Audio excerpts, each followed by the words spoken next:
Flying is great, but easing hundreds of tons of aircraft onto a runway safely requires some pretty sophisticated landing gear. Let's see how it's made. This heavy piece of steel is the undercarriage of a KC-135R airplane. A landing gear comprises a central shaft to which an axle and wheels are attached. They begin machining the shaft. This digital lathe machines the exterior surface of the part. Sprays of water and oil cool the part, which heats up due to friction. They're now going to pierce the shaft. This drill head will remount the inside of the shaft.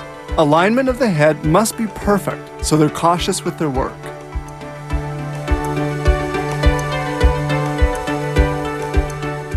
The perforating gets underway. Turnings from the cutting are saved, and these will be sold to foundries where they'll be recycled.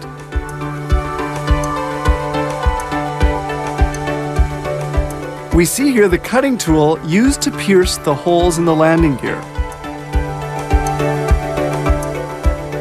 To perforate the part, very sharp cutting tools are used. Here, they complete an attachment hole. The hole is enlarged on its sides as required by this machine tool. The part is cooled with a mix of water and oil. Cutting is completed and the hole is now cleaned out with compressed air so that they can proceed with a visual inspection. Here, 3 pieces are rough cut at the same time by this machine. Because they'll be used in aviation, these pieces have to be machined to perfection. The machining of the shaft is now almost completed. This deburring unit polishes the machined surfaces with a compressed air tool and sandpaper discs. And now they have to verify the dimensions of the parts. This digitally controlled machine has 3 axes and does the verification with extreme precision.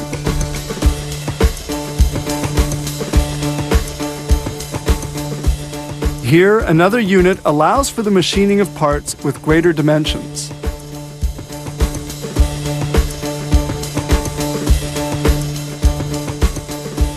This facility also reconditions used landing gear such as this one from a Boeing 707. They strip off the paint with a sandblaster to verify the condition of the parts with great precision. And here are those parts stripped clean. But a visual inspection is not enough. They can detect cracks by magnetic particle concentration. They magnetize the part and any cracks will become visible under ultraviolet light. Now it's time for the shot metal procedure, where they spray steel balls onto the metal surface to increase its resistance to fatigue. Before repainting the part, they first plate it. The part is immersed for 10 minutes in cadmium, which forms a protective coating on it that will resist corrosion. Then the part is quickly soaked in a weak concentration of chromic acid. Water, agitated by air jets, cleans away the chromic acid, and the part is rinsed with water another time.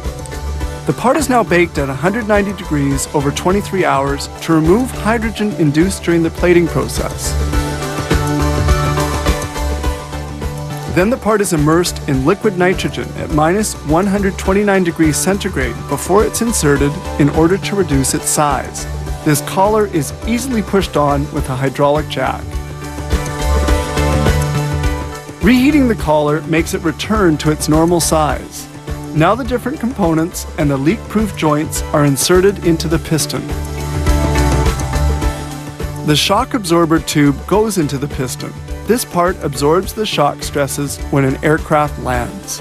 The piston is now slid into the cylinder, and they verify that the shock absorber is leak-proof. Fabrication finishes with paint baked in an oven. Some 6 to 8 months are required to make a new landing gear, and between 6 to 8 weeks to recondition a used one.